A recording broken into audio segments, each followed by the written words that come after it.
KVP news में आपका स्वागत है। प्रस्तुत है आज के मुख्य समाचार। ईरान के सुप्रीम लीडर मुज्तबा खामेनेई ने हाल ही में बयान देते हुए कहा कि युद्ध में दुश्मन हार चुका है और देश की एकजुटता ने उनकी उम्मीदों को गलत साबित कर दिया।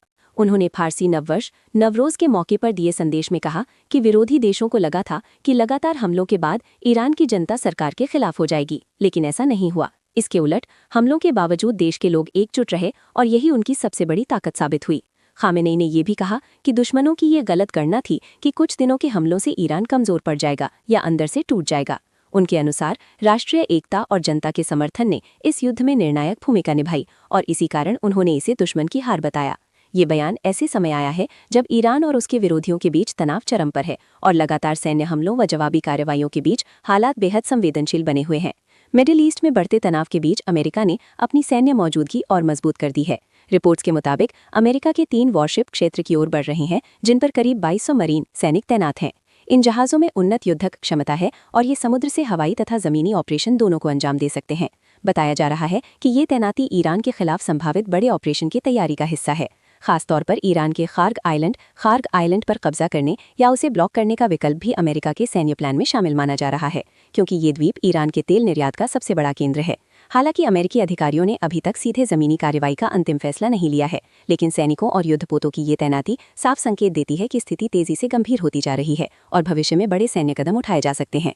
मिडिल ईस्ट में जारी युद्ध के कारण इस बार ईद का माहौल पूरी तरह प्रभावित हो गया है। करीब 60 साल में पहली बार यरूशलेम की अल अक्सा मस्जिद को ईद की नमाज के लिए बंद कर दिया गया, जहां आमतौर पर लाखों लोग इकट्ठा होते हैं। सुरक्षा कारणों का हवाला देते हुए लोगों को प्रवेश नहीं दिया गया और कई लोगों ने मस्जिद के बाहर ही नमाज अदा की। वहीं ईरान में भी हालात सामान्य नहीं है। लगातार तनाव और आर्थिक दबाव के कारण बाजार सोने पड़े हैं और त्योहार की रौनक लगभग गायब हो गई है। खाड़ी देशों जैसे यूएई, कतर और कुवैत में भी सख्त पाबंदियां लागू की गई हैं। यहाँ खुले मैदानों में होने वाली पारंपरिक ईद की नमाज पर रोक लगा दी गई है और लोगों को सिर्फ मस्जिदों के अंदर ही नमाज पढ़ने की अनुमति दी गई है। ये फैसला सुरक्षा चिंताओं को देखते हुए लिया गया है। वर्ल्ड हैप्पीनेस रिपोर्ट 2026 के अनुसार इस साल भी दुनिया के सबसे खुशहाल देशों की सूची जारी की गई है, जिसमें इजरायल 8वें स्थान पर रहा। रिपोर्ट में बताया गया कि क्षेत्रीय तनाव के बावजूद वहां सामाजिक एकजुटता और जीवन स्तर बेहतर है। वहीं इंडिया की रैंकिंग काफी नीचे 116वें स्थान पर रही, जबकि पाकिस्तान 104वें स्थान पर रहकर भारत से आगे रहा। फिनलैंड लगातार सबसे खुशहाल देश बना हुआ है। ये रैंकिंग लोगों के जीवन संतोष, सामाजिक सहयोग, आय, स्वतंत्रता, स्वास्थ्य और भ्रष्टाचार जैसे कारकों के आधार पर तय की जाती है, जिससे देशों के नागरिकों के समग्र जीवन स्तर का आकलन किया जाता है। फ्लाइट सीटों पर एक्स्ट्रा चार्ज खत्म करने के केंद्र सरकार के फैसले का एयरलाइंस कंपनियों ने विरोध किया है। नए नियम के तहत सभी उड़ानों में कम से कम 60% सीटें बिना किसी अतिरिक्त शुल्क के उपलब्ध करानी होंगी, जिससे यात्रियों को राहत मिलेगी और परिवारों को एक साथ बैठने में आसानी होगी। हालांकि एयरलाइंस का कहना है कि सीट चयन शुल्क उनकी आय का महत्वपूर्ण हिस्सा होता है और इसे हटाने से उन्हें नुकसान होगा। कंपनियों ने चेतावनी दी है कि यदि ये नियम लागू किया गया तो उन्हें घाटे की भरपाई के लिए टिकट किराया बढ़ाना पड़ेगा। इस फैसले से सरकार और एयरलाइंस के बीच टकराव की स्थिति बन गई है, जहां एक तरफ सरकार यात्रियों को सस्ती और पारदर्शी सेवाएं देना चाहती है, वहीं दूसरी ओर एयरलाइंस अपने संचालन और मुनाफे पर पड़ने वाले असर को लेकर चिंतित हैं। असम विधानसभा चुनाव 2026 से पहले कांग्रेस ने अपने उम्मीदवारों की चौथी सूची जारी कर दी है। इस सूची में 7 नए उम्मीदवारों के नाम घोषित किए गए हैं, जबकि सहयोगी दल राइजोर दल के लिए 11 सीटें छोड़ी गई हैं, जिससे विपक्षी गठबंधन को मजबूत करने की रणनीति साफ दिखाई देती है। इधर कर्नाटक उपचुनाव में पार्टी की आंतरिक स्थिति थोड़ी असहज नजर आई, जहां कुछ उम्मीदवारों ने आधिकारिक घोषणा से पहले ही नामांकन दाखिल कर दिया। वहीं कोलकाता में बीजेपी के उम्मीदवारों की सूची को लेकर पार्टी कार्यकर्ताओं ने विरोध प्रदर्शन किया और बदलाव की मांग उठाई, जिससे चुनावी माहौल में तनाव बढ़ गया। पश्चिमी विक्षोभ के असर से देश के कई राज्यों में मौसम अचानक बदल गया है। उत्तर प्रदेश और बिहार में तेज आंधी बारिश और आकाशीय बिजली गिरने से 7 लोगों की मौत हो गई, जबकि कई लोग झुलस गए और कई जिलों में भारी नुकसान हुआ।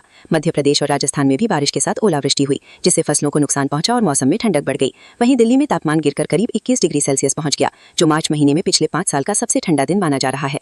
मौसम के इस बदलाव से लोगों को गर्मी से राहत जरूर मिली है, लेकिन बिजली गिरने और ओलावृष्टि जैसी घटनाओं ने खतरा भी बढ़ा दिया है। एयर इंडिया की एक बड़ी लापरवाही सामने आई, जहां दिल्ली से कनाडा वैंकूवर जा रही फ्लाइट में गलती से गलत मॉडल का विमान भेज दिया गया। ये फ्लाइट करीब 280 से ज्यादा यात्रियों को लेकर रवाना हुई थी, लेकिन करीब 4 घंटे बाद जब विमान चीन के एयर स्पेस में पहुंचा, तब पता चला कि जिस बोइंग 777-200 LR विमान का इस्तेमाल किया गया है, उसे कनाडा में उड़ान की अनुमति नहीं है। इसके बाद फ्लाइट को बीच रास्ते से ही वापस लौटाना पड़ा और कुल मिलाकर लगभग 7-8 घंटे उड़ान के बाद विमान दिल्ली वापस आ गया। इस गलती से यात्रियों को भारी असुविधा हुई, साथ ही एयरलाइन को ईंधन, समय और संसाधनों का बड़ा नुकसान भी उठाना पड़ा। चुनाव आयोग ने चुनावी प्रचार को पारदर्शी और निष्पक्ष बनाने के लिए सख्त निर्देश जारी किए हैं, जिसके तहत अब सभी राजनीतिक दलों और उम्मीदवारों को अपने विज्ञापनों के लिए पहले से सर्टिफिकेट लेना अनिवार्य होगा। आयोग के अनुसार कोई भी राजनीतिक विज्ञापन इलेक्ट्रॉनिक मीडिया, इंटरनेट या सोशल मीडिया प्लेटफॉर्म पर बिना अनुमति जारी नहीं किया जा सकेगा। इसके लिए जिला और राज्य स्तर पर media certification and monitoring committee MCMC बनाई गई है, जो विज्ञापनों की जांच कर उन्हें मंजूरी देगी। भारत के सबसे बड़े फैशन इवेंट्स में से एक लैक्मी फैशन वीक 2026 की शानदार शुरुआत हो गई है, जहां ग्लैमर और स्टाइल का जबरदस्त संगम देखने को मिला। इस मौके मौके पर बॉलीवुड एक्ट्रेस अनन्या पांडे और राधिका मदान ने रैंप पर अपने शानदार अंदाज से दर्शकों का दिल जीत लिया। वहीं इंटीरियर डिजाइनर और फिल्म प्रोड्यूसर गौरी खान भी इस इवेंट में शामिल हुई और फैशन वर्ल्ड में अपनी मौजूदगी दर्ज कराई। ये फैशन वीक देश विदेश के डिजाइनर्स और सितारों के लिए एक बड़ा प्लेटफॉर्म है, जहां नए ट्रेंड्स और क्रिएटिविटी का प्रदर्शन किया जाता है। प्रसिद्ध फैशन डिजाइनर मनीष मल्होत्रा की मां सुदर्शन मल्होत्रा का 19 मार्च 2026 को 94 वर्ष की उम्र में निधन हो गया, जिससे फिल्म और फैशन इंडस्ट्री में शोक की लहर फैल गई। मुंबई में 20 मार्च को उनका अंतिम संस्कार किया गया, जहां करण जौहर, विजय वर्मा समेत कई बॉलीवुड सितारे मौजूद रहे और उन्हें श्रद्धांजलि दी। इस दौरान डेविड धवन, उर्मिला मातोंडकर, रकुल प्रीत सिंह सहित कई अन्य सेलेब्स भी मनीष मल्होत्रा के साथ खड़े नजर आए और उनके दुख में शामिल हुए। हाल ही में रश्मिका मंदाना को तेलंगाना गद्दर फिल्म अवार्ड्स 2025 में बेस्ट एक्ट्रेस का अवार्ड मिला। ये अवार्ड उन्हें फिल्म द गर्लफ्रेंड में शानदार अभिनय के लिए दिया गया। खास बात ये रही कि शादी के बाद ये उनका पहला बड़ा स्टेज अपीयरेंस था, जहां वह साड़ी में ट्रेडिशनल अंदाज में नजर आईं। अपनी इमोशनल स्पीच में रश्मिका ने कहा कि एक समय उनकी एक्टिंग का मजाक उड़ाया गया था, लेकिन आज उसी काम के लिए उन्हें सम्मान मिल रहा है, जो उनके लंबे संघर्ष का परिणाम है। विजय देवरकोंडा से हाल ही में शादी के बाद उन्होंने खुद को पहले आपकी बेटी और अब आपकी बहू बताते हुए दर्शकों का दिल जीत लिया। हरियाणवी एक्ट्रेस के साथ मंच पर हुई विवादित घटना को लेकर हरियाणा महिला आयोग सख्त रुख में आ गया है। रिपोर्ट के मुताबिक भोजपुरी स्टार पवन सिंह द्वारा स्टेज कार्यक्रम के दौरान एक्ट्रेस अंजलि की कमर छूने का वीडियो वायरल होने के बाद मामले ने तूल पकड़ लिया। इस पर Haryana state commission for women की चेयरपर्सन ने कहा है कि इस मामले को गंभीरता से लिया जा रहा है और पवन सिंह को फरीदाबाद बुलाने की तैयारी की जा रही है। आयोग की ओर से नोटिस भेजने की प्रक्रिया भी शुरू कर दी गई है और जरूरत पड़ने पर पुलिस से भी कार्रवाई कराई जा सकती है। क्रिस्टियानो रोनाल्डो वर्ल्ड कप से पहले चोटिल हो गए हैं, जिसके चलते वो पोर्चुगल नेशनल फुटबॉल टीम के अमेरिका और मेक्सिको के खिलाफ होने वाले फ्रेंडली मैचों से बाहर हो गए हैं। रिपोर्ट्स के मुताबिक उन्हें हैमस्ट्रिंग मांसपेशियों में हल्की चोट लगी है, इसलिए टीम मैनेजमेंट ने उन्हें एहतियात के तौर पर आराम दिया है। टीम के कोच रोबर्टो मार्टिनेज ने साफ किया है कि चोट ज्यादा गंभीर नहीं है और रोनाल्डो 1-2 हफ्तों में पूरी तरह फिट होकर वापसी कर सकते हैं। हालांकि इस चोट से फैंस को चिंता जरूर हुई है, लेकिन अच्छी खबर यह है कि रोनाल्डो का फीफा वर्ल्ड कप 2026 खेलना लगभग तय माना जा रहा है। टीम उन्हें पूरी तरह फिट रखने के लिए जोखिम नहीं लेना चाहती, इसलिए फ्रेंडली मैचों से बाहर रखा गया है।